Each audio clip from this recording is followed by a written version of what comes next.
What are the biggest misconceptions people have right now for humanoid robots? Do you think people are more in favor of this, or do you think they look at this and say, that's going to take my job?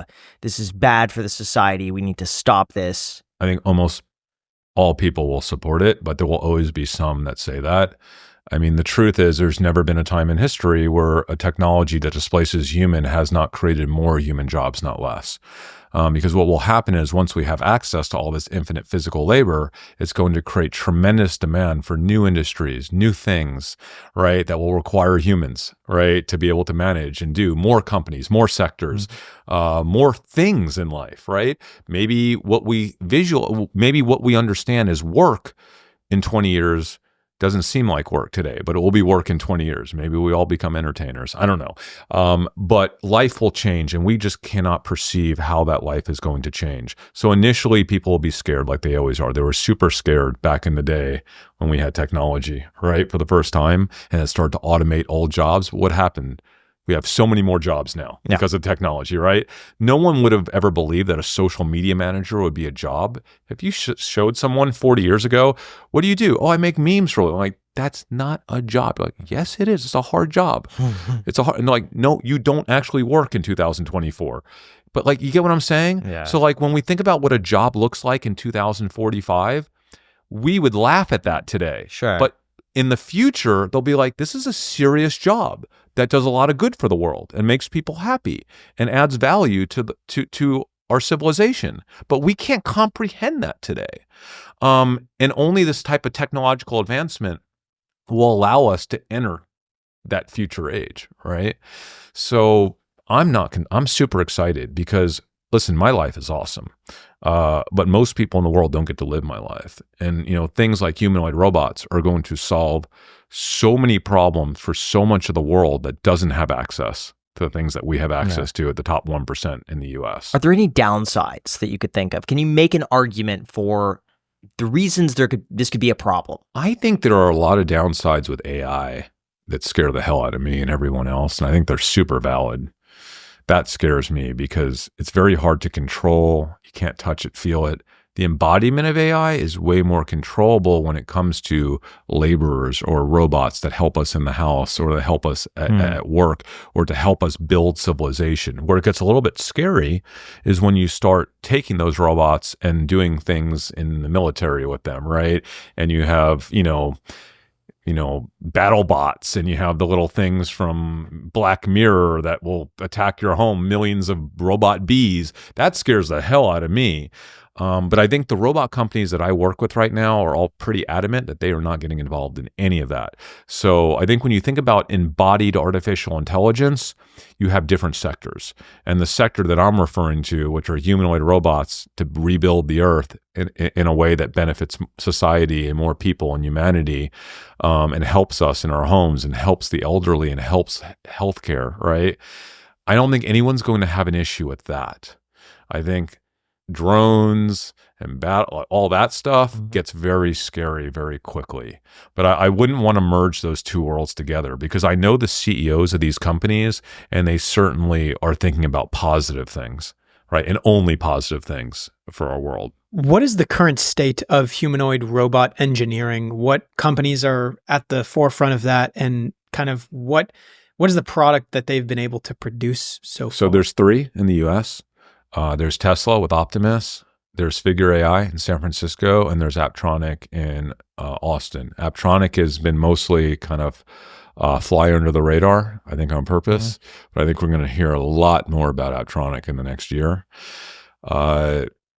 There is Boston Dynamics, which is owned by Hyundai. They actually made an experimental robot for 10 years. It's the one that we all saw videos of, and we think is really cool. Yeah. Well, the dog, but also the big one that would do the flips and stuff. Oh, yeah. The problem is that's an experimental robot that has, hydraulic actuators. It costs like over $1 million to make. It's not a commercially viable robot that you could put in a factory or you can put in a warehouse to move boxes. Do you know how many boxes are moved a year commercially? Like, just think, what would you guess? Just get commercial boxes move from trucks to warehouses. Did you say in the world or globally? Yeah, globally. Just take a wild I'm guess. guessing probably 10 billion. No, I'm gonna say 2 trillion. Yeah, so I did some cocktail napkin math. I'm pretty good at it, but it could be off. But I estimated about 9 trillion box movements a year. I think there are some stats that support a number in that range. But just that alone, moving boxes. And by the way, no human on Earth should have to live their entire life moving sheet metal from 2 feet behind them to 2 feet in front of them for 45 years. Lower back issues, their older years are horrible, right? Those jobs won't exist for humans in 30 years. And that's a good thing. We need to take care of these people in the interim time. And by the way, like I said, no one's displacing these humans anytime in the next 10, 20. Like, we need more physical, not displacing the ones we have. We need to keep the ones we have, but add more. The next generation, they don't want to do that work. But these bot companies right now, it would blow your mind how advanced they are and how quickly they're moving. Like every month, it would literally melt your mind. Like, the things that I've seen, like, it's wild how quickly they're moving. And I haven't even seen everything yet. But they will be doing commercial work next year. There will be humanoid robots in 2025 in factory settings doing physical labor jobs next year. In small batches, there's a lot of learning, a lot of edge cases, right? So they'll be working in controlled settings. We're going to try to get them up to human speed, right? Because right now they're not fully at human speed. But I think people in this sector are adamant that they can get up to about 120 to 150% of human speed eventually. And they wouldn't have like 9 to 5 work hours either. No. Right? They'll be working 23 plus hours a day. So the batteries last about 4 hours. In some cases, they're hot swappable. In other cases, they're rechargeable. I mean, there's a lot of different approaches, and different companies are taking different approaches. And that part's not even that important. But they'll be able to work 23 hours a day. Yes. You have robots hot swap the battery. They will be. No, they will be. Yeah. No, they will be. They 100%. That's already going to happen. But again, the humans, if any humans were to get displaced, they're going to be doing better things that are probably making more money than they make currently. So, but this is happening, guys. It's not happening like right this second, but we're not talking about 10, 15 years away.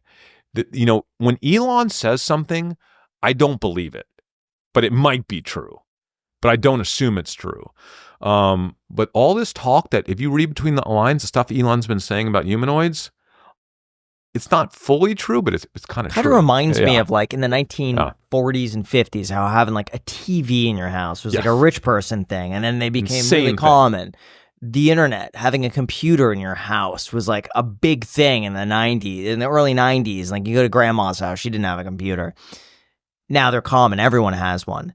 That a robot could be like a rich person thing 10 years Initially, from now. Yes. And but eventually, everyone 50 years from now, it's like a commonplace. Every house has one of those like little robot workers cleaning, cooking, laundry, housekeeping, gardening. Ask a mom about this, how badly they want one, right? I mean, you ask any mom if you had a bot in your house that would literally just go around picking up stuff and did nothing else. She'd be like, sold. It picks up stuff, sold. It also does your dishes. It also does your laundry. It also does your closet. And when it turns from spring to fall, it redoes your closet based on the fall stuff. It will take all the spring stuff, fold it up, put it away. It knows what you like. It knows how you like things, right? We're talking about generalized autonomous robotics. We're talking about robots, guys. This is not decades away where you will be able to speak to the bot. Using large language models, it will interpret what you said. It will learn on the fly and do whatever you need to have done.